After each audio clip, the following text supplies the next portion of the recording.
कहानी के स्टार्टिंग में इस कहानी के हीरोइन एनी एक पार्टी में गई हुई थी। वो सैड थी। उसकी फ्रेंड उसे कह रही थी, आई नो कि तुम बेबी बोर्न नहीं कर सकती, बट इसमें इतना भी ज़्यादा सैड होने वाली ज़रूरत नहीं है। अभी तुमने और लड़कों को ट्राई ही कहाँ किया है। एक बार ट्राई करके देखो। लेकिन एनी उसकी बात को इग्नोर करके आगे बढ़ती है। गलती से किसी से टकरा करके वो स्विमिंग पूल में गिर जाती है। वहाँ पर इस कहानी का हीरो मिंगजी आकर के उसे सेव करता है, जो कि उसके छोटे भाई का काफ़ी अच्छा दोस्त था। वो एनी को वहाँ स्विमिंग पूल से बाहर निकालता है। एनी पहले भी कई बार मिंगजी से मिल चुकी थी।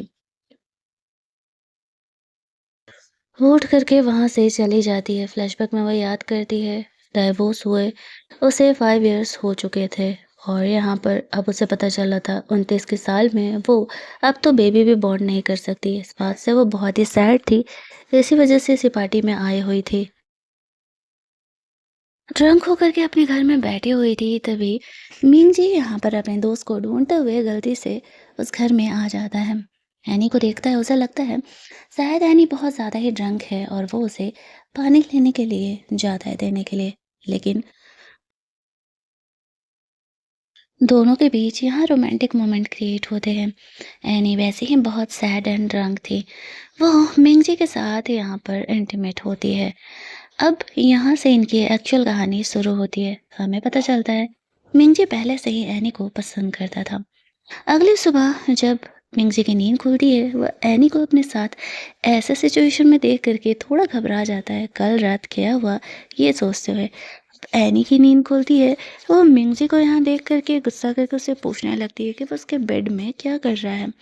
इस बात पर मिंजी उसे बोलता है कि कल रात वो गलती से उसके कमरे में आ गया था।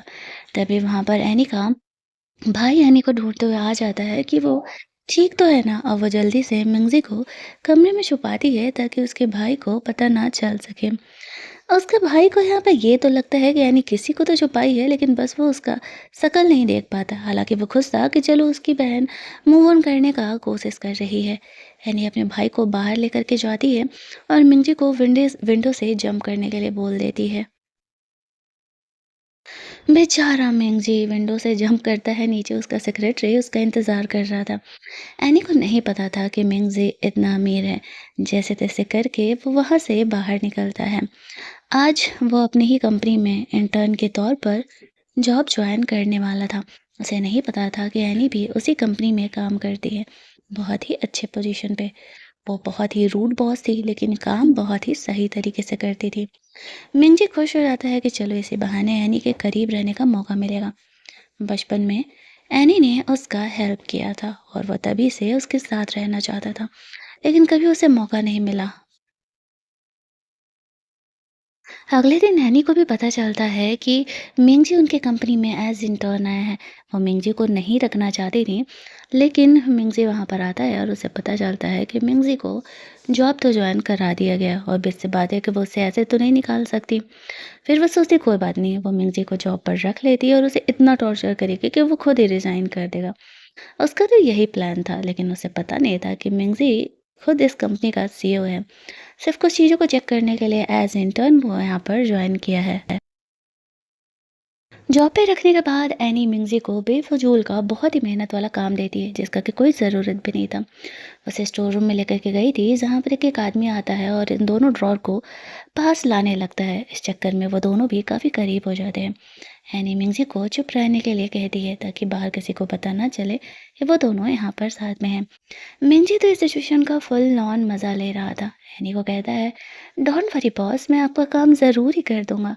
एनी कहती है उसे कोई ड्रामा नहीं चाहिए ऑफिस में और वो चुपचाप अपना काम फिनिश करे। फिर उन दोनों के बीच लिफ्ट में भी कुछ रोमांटिक मोमेंट क्रिएट होते हैं। मतलब हर दिन कुछ ना कुछ होते रहता था।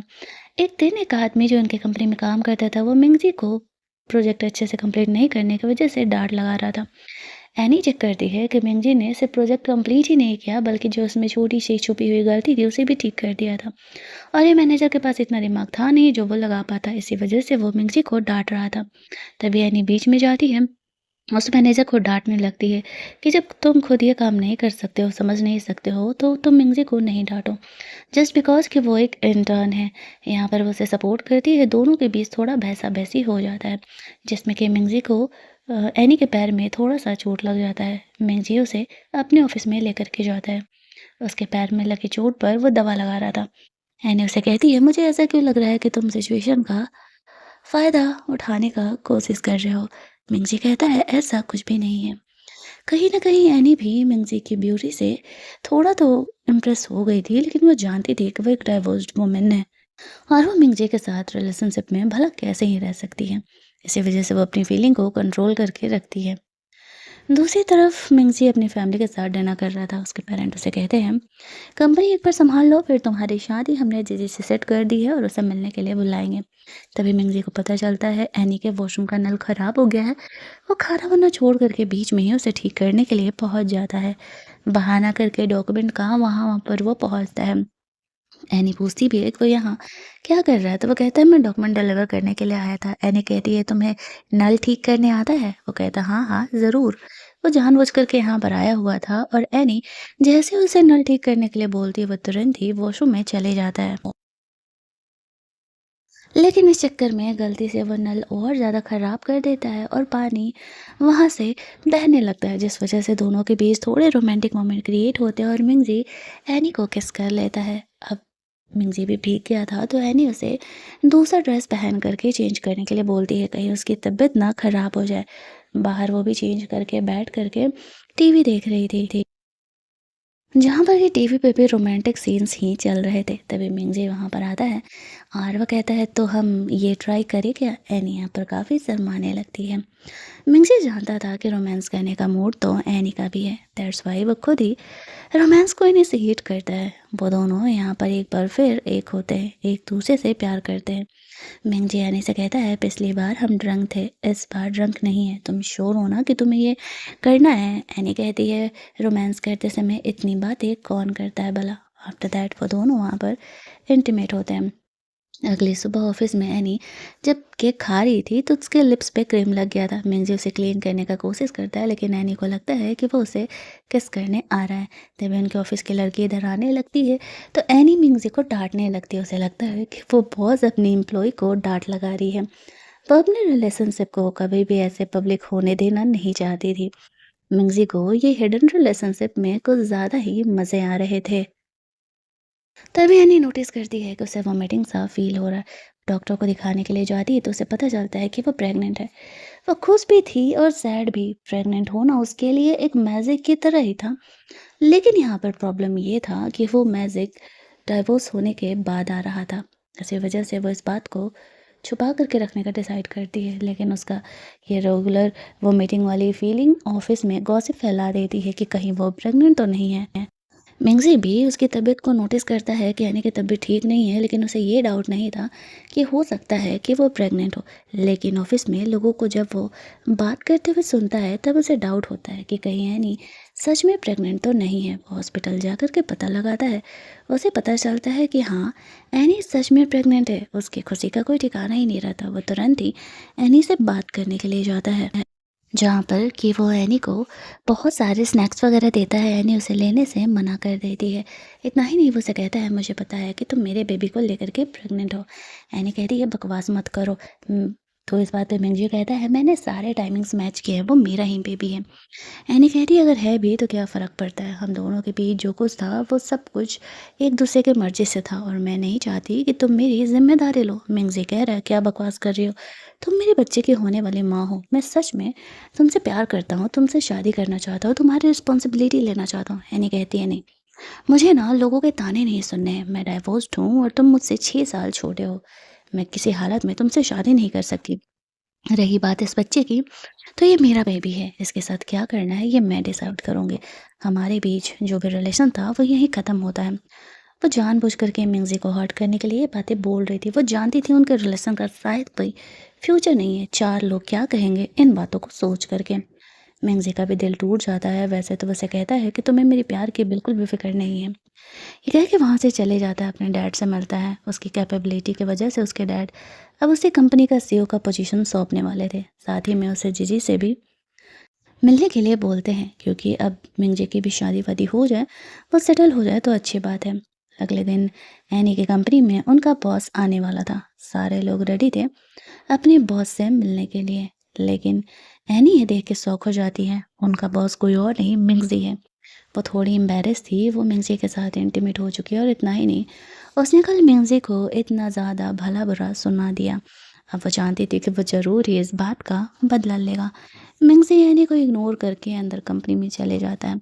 सारे ये देख कर के चौंक जाते हैं कि जो हमारा इंटर्न बन के हमारे साथ काम कर रहा था, वही हमारी कंपनी का बॉस है। मीटिंग-वीटिंग स्टार्ट होता है।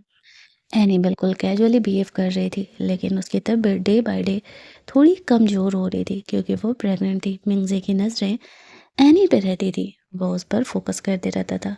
एक दिन वो देखता है एक आदमी जो कि उनका बिजनेस पार्टनर है, एनी को आकर के रेड रोज़ दे के उसे प्रपोज करने का कोशिश कर रहा है। एनी उसे बहाना करके टाल देती है। वो लेट नाइट काम भी करते रहती, तो मिंगजी यहाँ पर उसका केयर करता था। जब एक दिन नैनी को अचानक से कॉल आता है और उसे अर्जेंटली घर जाना पड़ता है। मिंगजी उसे दूर तक फॉलो करता है ताकि वो सेफली घर पहुंच सके।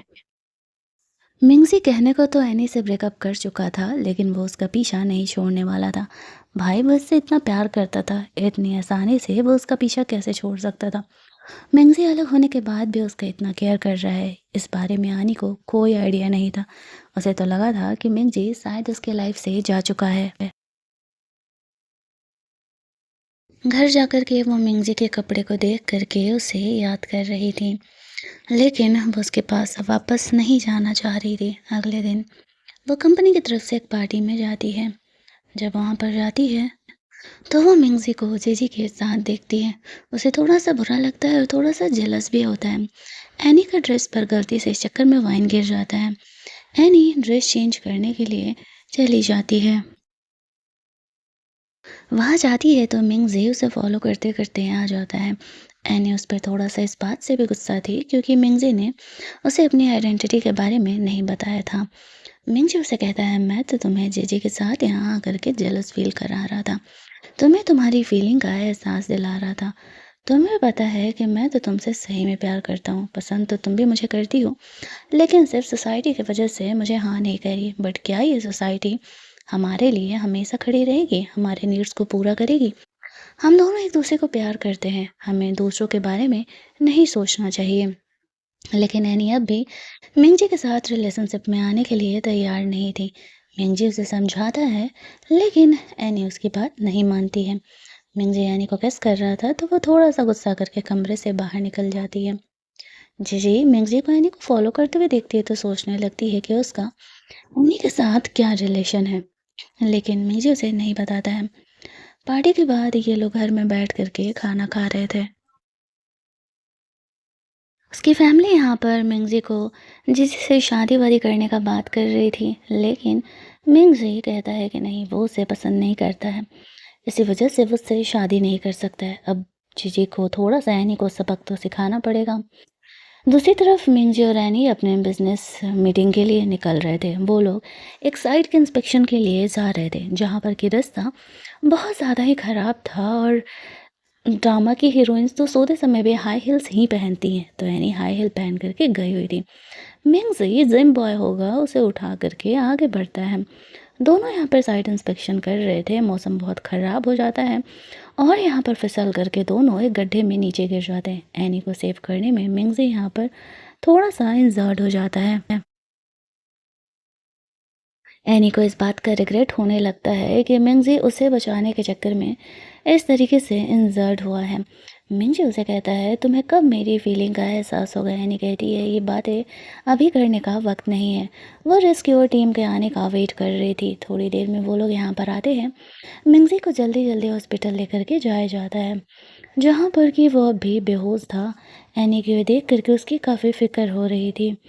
शायद इस ड्रामे का जो पैसा होगा वो थोड़ा कम होगा, क्योंकि बेचारी को फटे हुए कपड़े पहनाए गए थे। किस किस ने इस सीन में नोटिस किया, बताना ज़रूर। यहाँ पे मिंगजी को होश आ जाता है। एनी उसका केयर कर रही थी। एनी को पता चलता है कि वो भी बेहोश होने की एक्टिंग कर रहा था, तो वो मिंगजी पर गुस्सा करने लगते हैं। मिंगजे से कहता है, देखो मैं सच में तुम्हें प्यार करता हूँ, सिर्फ यही बात तुम्हें एहसास दिला रहा था। एनी को किस करते हुए उसके बॉयफ्रेंड बनने के लिए पूछता है। एनी कहती है ठीक है, वो इस बारे में सोचेगी, वो इस बारे में उसे हाँ नहीं कह सकती है, इसी वजह से वो उसे फोर्स ना करे। मिंगजी इस बात से खुश था कि कम से कम एनी उसके साथ रिलेशनशिप में आने के बारे में सोच तो रही है। वहीं दूसरी तरफ मिंगजी के पेरेंट्स उसे फोर्स कर रहे थे। और यहाँ पर जीजी सोच रही थी कि मिंगजी अगर उसे नहीं पसंद करता, इट मीन्स कि उसका डाउट सही है। वो उस दिन जिस लड़की के पीछे जा रहा था उसका उसी के साथ कुछ ना कुछ तो अफेयर चल रहा है। वो कंपनी जाने का डिसाइड कर दी है एनी को सबक सिखाने का। यहीं दूसरी तरफ एनी लेट नाइट घर जाती है, तो वो अपना फ्लैट का चाबी अपार्टमेंट में ही मतलब ऑफिस में ही छोड़ आई थी। मिंजू उसे चाबी देने के बहाने यहाँ पर आता है। उसे किस करते हुए कहता है, "अब इतना लेट हो गया क्या, तुम मुझे अपने घर में अंदर नहीं बुलाओगी?" वो दोनों घर में अंदर जाते हैं, जहाँ पर कि वापस से एक दूसरे के साथ रोमांस करते हैं। आज रात मिंगजी एनी के ही घर पर स्टे करता है, लेकिन अगली सुबह एनी का भाई यहाँ पर आ जाता है। उन्हें मिंगजी और एनी के रिलेशनशिप के बारे में पता चल जाता है। बट उसे कोई प्रॉब्लम नहीं था, क्योंकि वो जानता था कि मिंगजी अच्छा लड़का है और वो उसकी बहन से सच में प्यार करता है। इसी वजह से वो उनके रिलेशनशिप को अप्रूव कर देता है। अगले दिन जब जीजी एनी से मिलती है तो वो उसे कहती है, तुम्हें तो शर्म आनी चाहिए, तुम उम्र में इतनी बड़ी हो, डाइवोर्स्ड हो, और तब भी मिंजी से इश्क लड़ा रही हो। इस बात पर एनी हंसते हुए कहती है, देख बहन, ये टैंट्रम यहाँ नहीं आएगा, मैं ना बहुत मैच्योर हो चुकी हूँ अब। तो अगर तुम्हें ऐसा लगता है कि मिंजी सच में तुम्हें प्यार करता है तो तुम्हें उसके पास जाना चाहिए था ना, तुम्हें मेरे पास तो आने की ज़रूरत ही नहीं पड़ता है। अब यहाँ पर एनी समझ जाती है कि मिंगजी को इतना आसान नहीं है परेशान करना। तभी वो उसे सपोर्ट करने के लिए आ जाता है। जीजी को डांट लगाते हुए कहता है कि अगर दोबारा तुमने एनी को परेशान किया तो ये तुम्हारे और तुम्हारी फैमिली के लिए सही नहीं होगा। वह एनी को वहाँ से लेकर के जाता है। एनी को एक्सप्लेन कर रहा था उसके और जीजी के बीच कोई रिलेशन नहीं है। उसके पेरेंट यहाँ पर जो है ज़बरदस्ती जीजी से उसकी शादी कराना चाह रहे हैं, लेकिन मिंगजी ने साफ मना कर दिया है। एनी से फंस के चुप हो जाती है। वहीं दूसरी तरफ हम लोग देखते हैं जीजी जो थी वो एनी को परेशान करने के लिए उसी के भाई को उसका सुपारी दे रही थी। वो कहती है, तुम्हें बस ये करना है कि एनी को इस होटल के कमरे में लेके आना है। मैं एक लड़के के साथ उसके कुछ पिक्चर्स क्लिक करूंगा और मिंगजी को भेज दूंगी। पैसे काफ़ी ज़्यादा थे। उसका भाई मान जाता है, लेकिन वो ऐसा करने नहीं वाला था। प्लान के हिसाब से जीजी जब एनी को पकड़ने के लिए होटल में जाती है तो वहाँ ये देख कर के शॉक हो जाती है कि वहाँ पर मिंगजी और एनी का भाई है। उसे नहीं पता था ये लड़की है, ये लड़का एनी का भाई है। उसे लगता है कहीं इन दोनों के बीच ही तो कुछ चल नहीं रहा ना। तभी वहाँ पर एनी आती है। उसे देख कर के जीजी को लगता है ये तीनों रोमांस करने वाले हैं। वहाँ जा कर के उसे पता चलता है कि एक्चुअल में ये लड़का एनी का भाई है। अब उस लड़के से यानी यानी के भाई से जिसे अपने पैसे मांगने लगती है, तो वो कहता है, कौन से पैसे, मेरे पास तो तुम्हारे कोई भी पैसे नहीं है। वो उसकी पिटाई करने लगती है। मिक्सी और एनी उन दोनों को लड़ने के लिए छोड़ करके वहाँ से खिसक लेते हैं। अगले दिन मिंगजी नोटिस करता है एनी उससे छुपा करके कहीं जा रही है। उसे ऐसा लगता है कि क्या वो उससे कुछ झूठ बोल रही है। वो उसे फॉलो करते हुए जाता है। देखता है मिंगजी अपने एक्स हस्बैंड यान से मिल रही है। 5 साल पहले उनका डाइवोर्स हो गया था। वो यहाँ पर एनी से वापस से शादी करने के लिए बोलने के लिए आया हुआ था। वो एनी की पूरी बात सुने बिना ही वहाँ से चले जाता है। इधर यहाँ एनी से कहता है, उस समय मैं इमेच्योर था, मुझे समझ नहीं थी, मुझे अपनी गलती का एहसास है, मैं तुमसे दोबारा शादी करना चाहता हूँ। एनी उसे साफ मना करके वहाँ से चली जाती है। वो उससे कोई प्यार व्यार नहीं करता था। वो यहाँ पर आया था उससे पैसे लेने के लिए। एनी के पास एक बहुत बड़ा प्रोजेक्ट था और वो उसे चाहिए था, इसी वजह से वो यहाँ आया था। घर जाती है मिंगजी ड्रंक होकर के एनी को किस करने लगता है। एनी उसे पूछती है क्या हुआ और वैसे क्यों बिहेव कर रहा है। इस बात पर वो उसे कहता है कि मैंने तुम्हें यान के साथ देखा, क्या वो उसे धोखा दे रही है, क्या वो उससे शादी करने का प्लान करी है। वो हंसते हुए कहती है, नहीं, जब तुमने इतना देखा तो तुम्हें पूरी बात देख के जानी चाहिए थी। हाँ, उसने मुझे शादी करने के लिए प्रपोज जरूर किया, लेकिन मैंने उसे मना कर दिया। मैं इतनी भी बेवकूफ़ नहीं हूँ जो एक चीटर के पास वापस जाऊँ। मैं पूरी ज़िंदगी अकेले रह लेना पसंद करूँगी, लेकिन एक चीटर के पास वापस कभी नहीं जाऊँगी। ये सुनते ही मिंगजी खुश हो जाता है। एनी उसे कहती है वो दोबारा कभी इतना ड्रंक नहीं करेगा। मिंगजी इस बात को मान जाता है। अगले दिन यान वापस से एनी के घर के बाहर फ्लावर बुके लेकर के आ जाता है। एनी कहती है, बड़ी बेशरम इंसान हो यार, मैं तुम्हें मना किए जा रहे हो, तुम तो सर पे चढ़े जा रहे हो। पहले तो वो प्यार से एनी को मनाने का कोशिश करता है, लेकिन जब वो नहीं मानती है तो वो ज़बरदस्ती पर उतर जाता है। थैंकफुली मिंगज़ी वहाँ पर आता है और वो एनी को प्रोटेक्ट करता है। उसके एक्स हस्बैंड की अच्छी खासी पिटाई लगाता है। एनी उसे रोकते हुए कहती है, छोड़ो, जाने दो, वरना बेकार में केस वेस हो जाएगा। यान उसे वार्न करता है कि वो उसके और एनी के बीच में ना आए। भले ही वो मिंगजी के मार से थोड़ा डर गया था, वहाँ से खिसक लेता है। जो जिजी थी वह यान की कज़न सिस्टर थी, और अब ये बात शुरुआत में एनी को नहीं पता था। आज लड़ाई के बाद उसे पता चलता है। मिंगजी एनी की बहुत ही फिक्र कर रहा था। वो कहता है, डोंट वरी, अब वो तुम्हें परेशान नहीं करेगा। मिंगजी के भी हाथ में चोट लगा था, एनी उसकी फिक्र कर रही थी। वो दोनों यहाँ पर इमोशनल होकर के रोमांस करते हैं। वहीं दूसरी तरफ हम लोग देखते हैं कि उसके फादर यान पर बहुत ही ज़्यादा गुस्सा कर रहे थे कि तुम्हें मिंगजी को ऑफेंड करने के लिए किसने बोला। एक तो इतनी मुश्किल से हम यहाँ पर जीजी की शादी मिंगजी से तय करने का प्लान कर रहे हैं, और तुम जीजू को बिगाड़ करके आ गए। एक तो हमारी कंपनी अपने ही बैंक करप्ट हो रही है।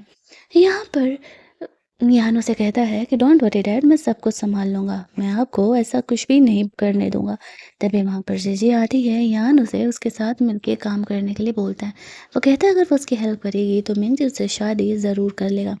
मिंगजी से शादी करने के चक्कर में जो जीजी थी वो यान की बात मान जाती है। उसने एनी के कंपनी से, उसके ऑफिस से कुछ इंपॉर्टेंट डॉक्यूमेंट चोरी करके लाने के लिए बोला था। जीजी वैसा करती है और यान ये देखते ही काफ़ी खुश हो जाता है, क्योंकि इस डिटेल के थ्रू वो मिंगजी के काफ़ी सारे प्रोजेक्ट्स अपने नाम करा सकता था, वो प्रोजेक्ट्स वो जीत सकता था। इस बारे में जीजी को कोई आइडिया नहीं था। अगले दिन एनी की बदनामियाँ स्टार्ट हो जाती है। यान ने वो डिटेल्स लीक कर दिए थे। जब वो ऑफिस जाती है तो सारे उसे ही ब्लेम दे रहे थे कि एनी ने ऐसा जानबूझ करके किया है। एनी ने यहाँ पर उन प्रोजेक्ट्स को लीक किया है। एनी के पास कोई प्रूफ नहीं था अपना इनोसेंस प्रूफ करने के लिए, लेकिन मिंगजी वहाँ पर उसके सपोर्ट में आता है। वो कहता है उसे एनी पर पूरा भरोसा है, एनी ने ऐसा नहीं किया है और वह जल्दी ही इन बातों को प्रूफ करेगा। खबरदार जो किसी ने एनी को गलत ठहराया या उसे कुछ बोला तो। वहीं दूसरी तरफ ये बात जब जीजी को पता चलता है तो वह यान पे जाके गुस्सा करने लगती है कि इस वजह से मिंगजी को इतना हर्ट होगा, तुमने मुझे पहले क्यों नहीं बताया, तुम उसे ऐसे हर्ट नहीं कर सकते। इस बात पे यान उसे कहता है, प्यार में इतना चलता है। लेकिन वो समझ जाती है अब कि वो जानबूझ करके ये सब कुछ उन्हें हर्ट करने के लिए कर रहा है, और अब वो उसके साथ काम करने से साफ मना कर देती है। वहीं दूसरी तरफ मिंगजी एनी के इनोसेंस को प्रूफ करने के लिए लगा हुआ था। एनी के पास एक नोटिफिकेशन आता है। उसे ऐसा लगता है कि मिंगजी ने उसे अपने साथ डिनर डेट पर बुलाया है। वो खुश हो जाती है ये देख करके और रेडी वेडी होकर के मिंगजी से मिलने के लिए चली जाती है। कुछ देर इंतज़ार करने के बाद वहाँ पर मिंगजी नहीं यान आता है। वो उसे कहता है कि मैंने तुम्हें यहाँ पर बुलाया था। एनी कहती है, अगर मुझे पता होता कि ये तुम हो तो मैं कभी नहीं आती। उसने यहाँ पर पहले ही एनी के ड्रिंक को टैम्पर्ड कर दिया था, जिसको पीने के बाद उसे काफ़ी नशा होने लगता है और वो एनी को वहाँ से लेकर के जा रहा था। उसी होटल में मिंगजी भी अपने दोस्तों के साथ था। मतलब रिलेशनशिप में लोग रह करके कैसे एक दूसरे के वेयर बूट्स के बारे में नहीं जान सकते हैं कि आखिरकार आपका बंदा या बंदी फिलहाल कहाँ है या क्या कर रहा है। ये ड्रामे में भी ना अलग ही चीज़ दिखाई जाती है। वहीं उसी होटल में यहाँ नैनी को लेकर के जाता है जहाँ पर कि वो उसके साथ इंटीमेट होने वाला था, बट थैंकफुली इस बात का आइडिया मिंगजी को लग जाता है। वो जैसे तैसे करके उस प्लेस पर पहुंचता है जहाँ पर कि यान एनी के साथ बदतमीजी करने का कोशिश कर रहा था। मिंगजी जा करके उसे प्रोटेक्ट करता है। अच्छा खासा यहाँ पर यान की पिटाई लगाता है और एनी को वहाँ से सेव करके लेकर के जाता है। एनी थोड़ी डरी हुई थी। मिंगजी उसे काम डाउन करता है और बोलता है कि डोंट वरी, कोई प्रॉब्लम नहीं होगा। लेकिन प्रॉब्लम तो हो गई थी। मिंगजी और रैनी का ये वीडियो वायरल हो रहा था, जिस वजह से कि मिंगजी की कंपनी के शेयर्स पर भी असर पड़ रहे थे। ये बात मिंगजी के डैड को पता चलता है और इधर एनी को भी कंपनी में सारे जज कर रहे थे। वो इतनी एज में ज़्यादा है, डाइवोर्स्ड है, फिर भी मिंगजी जैसे यंग लड़के के पीछे पड़ी हुई है। मिंगजी के डैड उससे मिलने के लिए ऑफिस में आते हैं। उन्हें एनी और मिंगजी का अफेयर के बारे में पता चलता है। वो उसे बहुत ही डांट लगाते और कहते हैं, तुम्हारे चक्कर में हमारी कंपनी के शेयर्स इतने डाउन हो रहे हैं। लेकिन मिंगजी भी उन्हें क्लियर कर देता है, वो एनी से प्यार करता है और इसके अलावा वो किसी से शादी करने के बारे में नहीं सोच सकता है। इस वजह से ये बात सुन करके मिंगजी के डैड की तबीयत खराब होने लगती है। उन्हें जल्दी जल्दी हॉस्पिटल लेकर के जाया जाता है। वहीं दूसरी तरफ एनी के मॉम-डैड भी उसे काफ़ी डाँट लगाते हैं, कहते हैं कि वो हमारी नाक कटवा रही है। इधर मिंगजी के डैड भी उसे समझाते हैं कि बेटा तुम दोनों एक-दूसरे के लिए सही नहीं हो, अट्रैक्शन अलग बात है और प्यार अलग, तुम दोनों एक-दूसरे के लिए बिल्कुल नहीं बने हो। और दोनों ही पेरेंट एक-दूसरे को फ़ोर्स कर रहे थे अलग हो जाने के लिए। अब वो लोग अचानक से ही अपने पेरेंट्स के खिलाफ हो नहीं सकते थे, इसी वजह से एक-दूसरे को थोड़ा वक़्त देने का डिसाइड करते हैं। दोनों कुछ टाइम के लिए एक-दूसरे से स्पेस लेने के बारे में सोचते हैं। यही सोचते हुए वो दोनों एक-दूसरे से ज़्यादा बात नहीं करते। दूसरी तरफ हम लोग देखते हैं कि एनी के पीछे कोई पड़ा हुआ था, वो उस पर अटैक करने वाला था। लेकिन थैंकफुली यहाँ पर जो मिंगज़ी था वो आकर के उसे सेव कर लेता है और जैसे ही वो ऐसा करता है, वो उससे कुछ बात करना चाहती थी लेकिन दोनों ही अपने पेरेंट्स की वजह से चुप रह जाते हैं और चुपचाप वहाँ से चले जाते हैं। घर जाकर के एनी सोचती है, सोचती है, सोचती है, बहुत सोचती है। तो उसके दिमाग में आ जाता है यान उसके पीछे क्यों पड़ा हुआ है और ये सब कुछ क्यों हो रहा है। डॉट्स कनेक्ट करने पर उसे सही से आइडिया मिल जाता है। अगले दिन वो जानबूझकर के यान का पोल खोलने के लिए उसके साथ लंच करने के लिए जाती है, जहाँ पर कि वो उसे होटल में मिंगजी को जीजी के साथ देखती है। दोनों एक दूसरे को इशारा करते हैं और साइड में बात करने के लिए जाते हैं, जहाँ पर कि मिंगजी पूछता है कि वो यान के साथ क्या कर रही है। तो वो बताती है कि एक्चुअल में यान इस प्रोजेक्ट के लिए उसके पीछे पड़ा हुआ था, इसी वजह से वो उसके साथ ये गेम खेल रही है ताकि वो उसका पोल खोल सके। वो जीजी के साथ क्या कर रहा है? वो कहता है जीजी उसके बिज़नेस पार्टनर है और उसने वो पिछली बार वाला प्रोजेक्ट लीक किया था, इस बारे में मुझे डाउट है, इसी वजह से मैं उसके साथ आया हुआ हूँ। दोनों अपना-अपना यहाँ पे रोल प्ले करने का डिसाइड करते हैं। फाइनली 1-2 दिनों बाद वो दिन आता है जहाँ पर कि यान उस प्रोजेक्ट के लिए लड़ने के लिए जाता है। लेकिन तभी एनी यहाँ पर आती है और वो यान के फ्रॉड का पोल खोल देती है।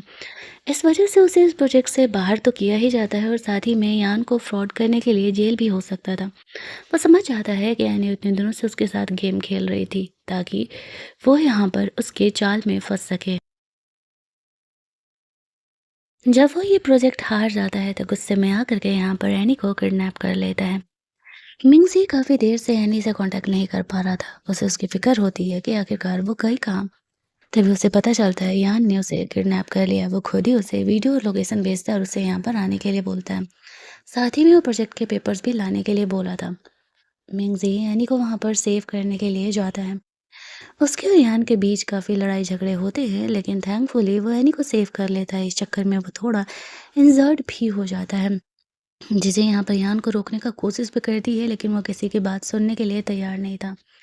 जल्दी-जल्दी वो लोग हॉस्पिटल जाते हैं, जहाँ पर कि एनी और उसका बेबी ठीक था। मिंगजी की फैमिली ने अब एनी को एक्सेप्ट कर लिया था क्योंकि उन्हें पता था कि एनी प्रेग्नेंट है। लेकिन यान ने जो कुछ किया उस वजह से उसे पनिशमेंट तो मिलेगा ही मिलेगा। वहाँ पर जीजी भी अपनी पहले की गलतियों के लिए एनी से माफ़ी माँगने के लिए आती है। साथ ही में वो ये भी बताती है कि वो उसके भाई को डेट कर रही है। एनी जानती थी कि जीजी बुरी इंसान नहीं है, इसी वजह से वो उसे माफ़ कर देती है। कहानी की एंडिंग थी। एंडिंग में मिंगजी और एनी दोनों शादी कर लेते हैं। एनी प्रेग्नेंट थी, वो उसका ख्याल रख रहा था। वो दोनों हैप्पीली एवर आफ्टर रहने लगते हैं और हमारी ये कहानी यहीं पर एंड कर दी जाती है। अगर आपको ये कहानी अच्छी लगी होगी तो वीडियो को लाइक और शेयर करना मत भूलना। चैनल को सब्सक्राइब कर लेना ताकि नए वीडियोज़ के नोटिफिकेशन आपको मिलते रहें। और हाँ, मिंजी ने लास्ट में बताया था कि एनी को वो क्यों प्यार करता है बचपन में, उसने उसकी हेल्प की थी। ये बात जान करके वो बहुत ही खुश हो जाती है। चलिए, मिल लेते हैं हम लोग एक और नई कहानी के हिंदी एक्सप्लेनेशन में।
लेकिन प्रॉब्लम तो हो गई थी। मिंगजी और एनी का ये वीडियो वायरल हो रहा था, जिस वजह से कि मिंगजी की कंपनी के शेयर्स पर भी असर पड़ रहे थे।